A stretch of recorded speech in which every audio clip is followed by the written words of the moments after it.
चौधरी कंवरपाल जी 1991 में राजनीति में आए, पहला चुनाव 1991 में लड़ा और उन्होंने 8 चुनाव लड़े, 5 हारे, 3 जीते। लेकिन 8 चुनाव लड़ना, इतने लंबे समय तक राजनीति में एक ही जगह ठहर कर रहना, ये एक बहुत बड़ी काबिलियत की बात है। जी। अब उनमें काबिलियत है तभी तो वो पिछले लगभग 35 साल से इसी जगह रियलिटी में अपना काम कर रहे हैं, लोगों के बीच में रहे हैं, लोगों की जन समस्याओं का उन्होंने बिल्कुल ग्राउंड लेवल पे उन्होंने जानकारी है और चाहे हार रहे चाहे जीत रहे रहेंगे लोगों के बीच में। आज भी काम वैसे ही दरबार लग रहा है उनका, वैसे ही लोग जा रहे, वैसे ही काम हो रहे और पार्टी में तो सरकार में तो उनका आता ही बस, मुख्यमंत्री जी उनके बहुत क्लोज हैं जी जी। और वैसे पार्टी के वरिष्ठ नेता तो वही हैं। राष्ट्रीय कदम टीम इस समय उपस्थित है विधानसभा जिगादी की ग्राम पंचायत देवधर में। ग्राम पंचायत देवधर किसी पर्चे को मोहताज नहीं है। सरपंच साहब ओंकार जी यहाँ से रहे हैं, इन्होंने भी अपने कार्यकाल में बहुत अच्छे विकास कार्य करवाए हैं और पार्टी के लिए भी एक मजबूत जनाधार करते आ रहे हैं। पार्टी ने भी इनकी योग्यता को देखते हुए भारतीय किसान मोर्चा का भी इनको अध्यक्ष बना के रखा हुआ है।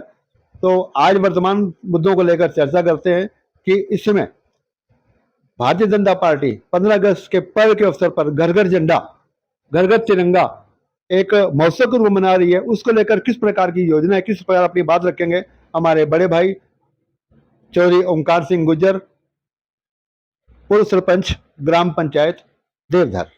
जी ओंकार।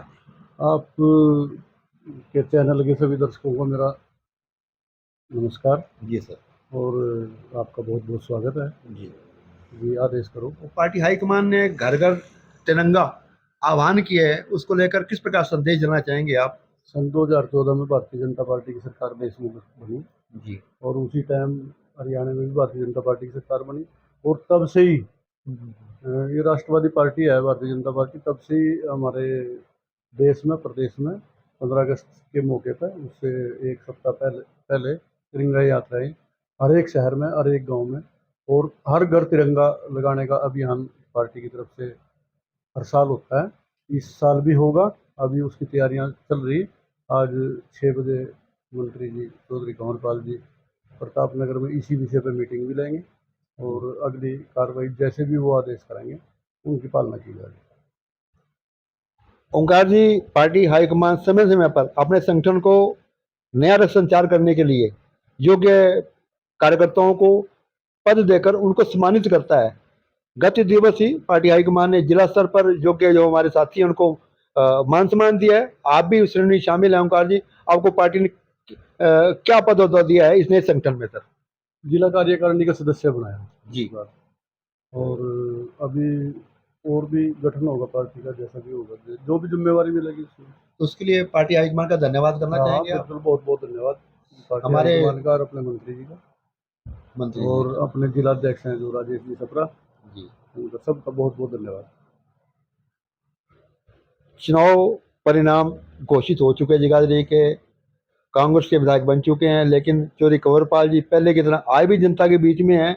रोजाना संगठन को लेकर या किसी भी गतिविधि को लेकर हमेशा जनता के बीच में है। उनको कोई इस काम का फर्क नहीं पड़ा। वो पहले की तरह आज भी मैदान में है। उनके कार्यकर्ता भी उनके नेतृत्व में कार्य कर रहे हैं। तो उसको कैसे देखते हैं सर आप? चौधरी कंवरपाल जी 1991 में राजनीति में आए, पहला चुनाव 1991 में लड़ा और उन्होंने 8 चुनाव लड़े, 5 हारे, 3 जीते। लेकिन 8 चुनाव लड़ना, इतने लंबे समय तक राजनीति में एक ही जगह ठहर कर रहना, ये एक बहुत बड़ी काबिलियत की बात है। जी। अब उनमें काबिलियत है तभी तो वो पिछले लगभग 35 साल से इसी जगह रियलिटी में अपना काम कर रहे हैं, लोगों के बीच में रहे हैं, लोगों की जन समस्याओं का उन्होंने बिल्कुल ग्राउंड लेवल पे उन्होंने जानकारी है और चाहे हार रहे चाहे जीत रहे रहेंगे लोगों के बीच में।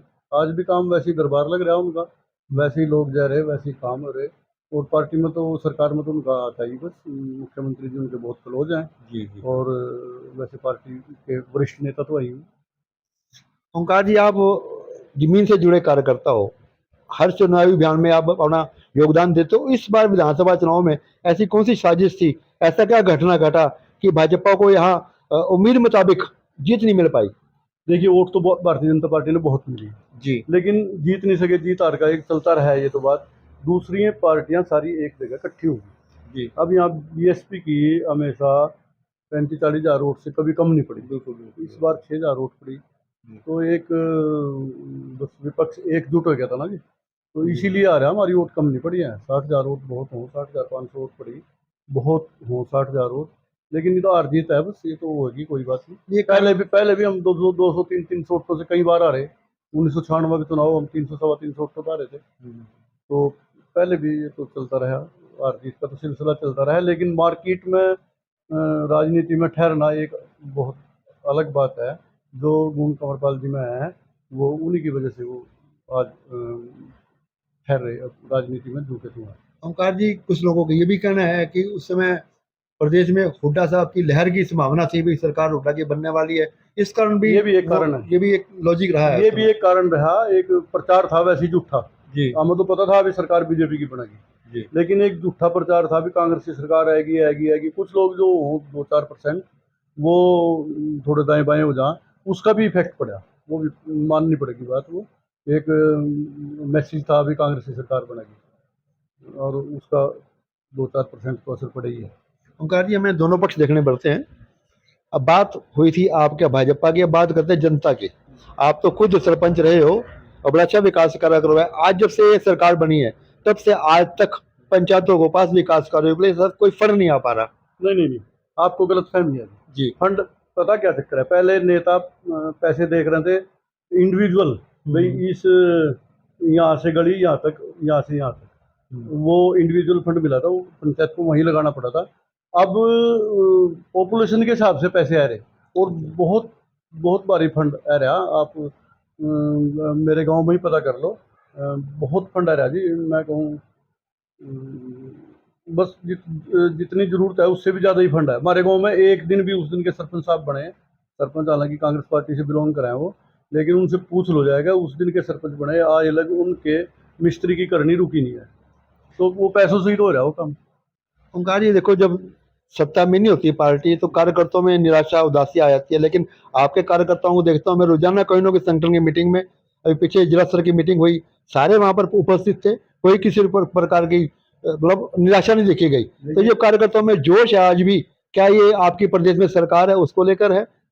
नहीं, सरकार का भी खैर असर है, लेकिन हमारे जो नेता थे ना, श्यामा प्रसाद मुखर्जी जो founder member Bharatiya Janata party के जनसंघ के थे, और अब अटल बिहारी वाजपेयी जी कह रहे थे भाई मुझे प्रधानमंत्री बनने की खुशी नहीं है, आठने का गम नहीं है। उसी प्रकार हमारी तो लड़ाई उस दिन, हम चुनाव, पहला एक चुनाव खत्म हुआ, दूसरे की हम तैयारी करते हैं। हार जीत का सिलसिला है, ये तो चलता रहा है, लेकिन हम अपनी मेहनत में कहीं कसर नहीं छोड़ते, लोगों के बीच में जाना नहीं कभी छोड़ते, लोगों के बीच में रहेंगे, लोगों के काम करवाओगे। आज भी करवा रहे, पहले भी करवा रहे थे, आज भी करवा रहे, और आगे भी करवाते रहे।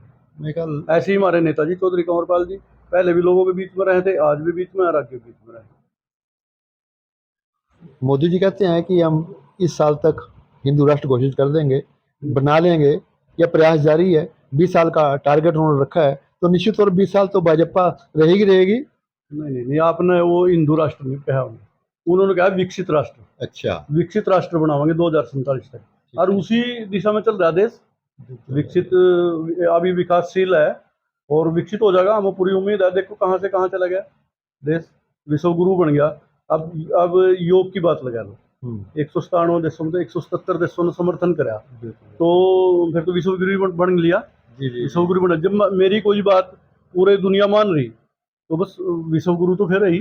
अरे ओंकार जी, आप तो लगातार नेताओं के बीच उठते बैठते हैं। ये परिसीमन को लेकर लोग बोल रहे हैं कि जगाधरी अलग हो जाएगा, छछरौली अलग हो जाएगा। परिसीमन के बारे में किस प्रकार की चर्चाएं चल रही है? नहीं, चर्चाएं तो चलती रहे, वो तो देखो एक कमेटी बन रही है, जैसे वो करेगी, जो भी करेगी वो सर्वमान्य होगा। वो तो एक कमेटी है, उसका काम है। और अगर जनता की भी कहीं राय लेनी पड़ेगी, वो जनता की भी राय लेंगे। वो तो अपना काम कर रही कमेटी, जैसे वो जो भी वो निर्णय करेगी वो सर्वमान्य होगा। क्या जो पिछले विधानसभा चुनाव में भाजपा छोड़ के अन्य पार्टियों में गए थे, उनको रुष्टे को बनाने की भी प्रक्रिया जारी करेंगे आप? ये मेरे अधिकार क्षेत्र से बाहर की बात है जी। और जैसा उच्च जो अपने पदाधिकारी हैं, जो भी वो निर्णय लेंगे वो ठीक ही लेंगे, सोच समझ के लेंगे। और इनकमिंग तो होनी चाहिए मेरे ख्याल से, जो अपनी गलती महसूस करके दोबारा पार्टी में आ रहे, वो तो और ज़्यादा विश्वास के साथ काम करेंगे, और ज़्यादा काम करेंगे, और ले लेना चाहिए उन्हें। अभी भाजपा के वरिष्ठ नेताओं से मेरी बात हुई दिल्ली में, और काफ़ी लोग ज्वाइनिंग करना चाहते थे। उन्होंने एक बात रखी है कि ज्वाइनिंग का काम शुरू होगा हमारा राष्ट्रीय अध्यक्ष के बाद। राष्ट्रीय अध्यक्ष के पश्चात प्रदेश के अध्यक्ष यही रहेंगे या कोई नया चेंज होगा, उसके बाद ज्वाइनिंग होगी। और आपके यहाँ से भी लगभग 50 लोग ऐसे हैं, वरिष्ठ नेता हैं जो अन्य पार्टियों से शामिल हो रहे हैं भाजपा के अंदर। लेकिन एक बात उन्होंने क्लियर की है कि जो लोग बीजेपी छोड़ के गए हैं उनको दोबारा वापसी में हम अभी विचार नहीं करेंगे, जो अन्य पार्टियों से आ रहे हैं उनका स्वागत करेंगे। देखो ये तो पार्टी का निर्णय है, जो पार्टी निर्णय करेगी वही सर्वमान्य है। अच्छी बात है, वो नए लोगों ने भी ले रहे, और ये भी ठीक है बात, जो बिना कारण के पार्टी छोड़ कर चले गए, बिना किसी मतलब के वैसे ही चले गए शौक किया, तो उन्हें थोड़ी बहुत ही तो उन्हें महसूस होनी चाहिए अभी तो मैं गलती करी, उनको तो थोड़ा लेट ही लेना चाहिए। और जो पार्टी का निर्णय है वो ठीक है, बस नए नए लोग जुड़ते रहें, जी भी पार्टी बढ़ेगी। वैसे दुनिया की सबसे बड़ी पार्टी है भारतीय जनता पार्टी। सर, एक जनता की समस्या मैं चाहता हूँ आपके माध्यम से सरकार तक पहुंचे। चंडीगढ़ में वहाँ के डीजीपी ने आदेश जारी किया है कि वहाँ की लोकल पुलिस किसी भी गाड़ियों को नहीं रोकेगी, जो भी कैमरे से चालान होगा, बाहर से प्रदेश से आने वाली गाड़ियों को परेशान नहीं किया जाएगा। लेकिन हमारे यहाँ आज भी यमुनानगर जगाधरी में जो हमारी यूपी से गाड़ियाँ आती हैं, मोटरसाइकिल आती हैं, उनको रोक कर परेशान किया जाता है। तो सर, यहाँ के जो बाहर के प्रदेशी हैं वो भी चाहते हैं कि हमें भी किसी प्रकार का हमारा गाड़ी का नंबर देख के हमें परेशान न किया जाए। बामरी साहब, ये एक पुलिस की प्रक्रिया है। हम्म, अब क्राइम, जब एक आधा कोई क्राइम हो जा फिर आप उस बात न ठहलें। अब चेकिंग नहीं होगी लोगों की, बाहर के लोगों की चेकिंग नहीं कराएंगे, गाड़ियों की चेकिंग नहीं कराएंगे, तो क्राइम कैसे रुकेगा? टारगेट तो नहीं होना चाहिए भाई। नहीं, टारगेटेड कोई नहीं है, टारगेटेड नहीं है। अगर चेकिंग होगी तो यहाँ के लोगों की भी होगी, बाहर के लोगों की भी होगी। और जो संदिग्ध लोग हैं उनकी तो वो चाहे यहाँ के हैं चाहे बाहर के हैं, चेकिंग तो होगी। ये तो पुलिस प्रक्रिया है, ये तो हमेशा जारी रहनी चाहिए। और क्राइम पर भी काबू पाया जा सके जब हम थोड़ा सतर्क होंगे। अब जगह जगह नाके लग रहे, क्राइम कम हो गया, पीछे से थोड़ा बढ़ सी गया था, यमुनानगर में भी कई केस हो गए थे। लेकिन ये तो जो पुलिस जैसा पुलिस ने उचित लगेगा वैसा उन्हें करना चाहिए, और सरकार उसमें दखल भी नहीं दे रही। मुख्यमंत्री जी ने, माननीय मुख्यमंत्री जी ने खुले शब्दों में कहा भाई क्राइम के मामले में कोई समझौता नहीं करना कहीं। सर, खनन जोन है आपका, इसको लेकर कुछ किस प्रकार का चल रहा है? खनन का ताप चल रहे हैं, बंद पड़े हैं या क्या कुछ हो रहा है? नहीं, अभी तो खनन तो बंद है जी। अभी। ये जो 2.5 महीने के लिए बंद होना, रिवर में खदाई बंद हो, तो जोन तो बंद है। लेकिन जिनके पास स्टॉक पड़े थे वो अपने स्टॉक कर लें जून से पहले, जून के महीने में और मई के महीने में वो स्टॉक कर लें इन 2.5 महीनों के नाम पर। जी। वो कंटिन्यू चल ही रहा, जोन तो जैसा पहले था वैसे ही चल रहा। बजरी बुजरी तो वैसे मिल रहा है, यहाँ के लोगों को रोजगार मिल रहा है ना जी। रोजगार भी मिल रहा, रोजगार मिल रहा है। बजरी बुजरी बिक रही और मिल रही, लोगों ने अपने काम भी कर रहे, सब ठीक चल रहा है। सर, बड़े खुश हैं आजकल पॉपुलर वाले के सरकार ने बड़ी बड़ी बढ़िया रेट दी, सारे किसान खुश हैं। पॉपुलर का रेट मैं बताऊं, पॉपुलर के रेट से ये एरिया पूरा यमुनानगर जिला इतना खुश है, और इतने अच्छे रेट हैं, किसान समृद्ध हो गया इनसे। जी जी जी। और इसमें अगर मैं इंडिविजुअल बात कहूँ आपसे, तो इसमें बहुत बड़ा रोल हमारे मंत्री जी का है, कंवरपाल जी। जी जी। वो कैसे है रोल मैं बताऊँ आपको। इन्होंने अधिकारियों को समझाया भाई पॉपुलर हम पर्यावरण के लिए नहीं जिम्मेदार लगाने का, उद्योग के लिए। वो उसको अगर मुनाफा होगा तो लगाओगा, नहीं मुनाफा होगा तो क्यों लगाओगा? पर्यावरण का काम करो, सरकार करो। और वैसे जैसे सरकार प्रचार करे उस वे में तो जिम्मेदार भी लगा लेगा, अपने खेत में एक एक दो दो पेड़ हो तो लगा लेगा। लेकिन अगर कमर्शियल रूप से लगाओगा, उसको मुनाफा होगा तो तभी वो पॉपुलर लगाओगा। आदरणीय मंत्री जी ने अधिकारियों को समझाई यह बात, अधिकारियों ने एनजीटी में अपना पक्ष रखा। अगर जो प्लाई एंड प्लाईवुड से जुड़े जितने भी लकड़ी और लकड़ी से जुड़े जितने उद्योग हैं, उनको आप फ्री हैंड कर दोगे, सरकारों के को उनको सरकारों को पावर दे देंगे, वो लाइसेंस दे, तो ज़्यादा हरियाली होगी। तो एनजीटी के जजों भी समझ में आएगी, और उन्होंने पूरे भारत में सभी स्टेटों को फ्री हैंड कर दिया, अभी जो चाहे अपना लाइसेंस दे सके। पहले इस पर रोक थी, आपने पता भी होगी, प्लाई बोर्ड की फैक्ट्रियों के लाइसेंस ही बहुत मुश्किल से मिले थे, और अब वो बहुत आसानी से मिला है। उसका परिणाम ये होया, अभी यहाँ इतनी फैक्ट्रियाँ लगी भी पॉपुलर कम पड़ गया, फैक्ट्री ज़्यादा, डिमांड एंड सप्लाई का सारा खेल हो, इसीलिए इतना रेट हो गया। और बहुत बढ़िया रेट है जी, जिम्मेदार बहुत खुश हैं इससे, और खासकर यमुनानगर जिले के जिम्मेदारों के लिए तो ये वरदान है। ओंकार जी, त्योहारों का पर्व चल रहा है, मैं चाहूँगा अपनी ओर से, अपनी पार्टी की ओर से, नेताओं की ओर से 15 अगस्त की, रक्षाबंधन की और जन्माष्टमी की शुभकामनाएं देने का। नहीं, आपके चैनल के माध्यम से मैं सभी लोगों को, अपने जगाधरी विधानसभा के लोगों को, पूरे हरियाणा वासियों को, पूरे भारतवासियों को इन त्योहारों की बहुत बहुत शुभकामनाएं, बहुत बहुत बधाई देता हूँ, और आपका बहुत बहुत धन्यवाद। बहुत बहुत शुक्रिया, बहुत बहुत धन्यवाद ओंकार।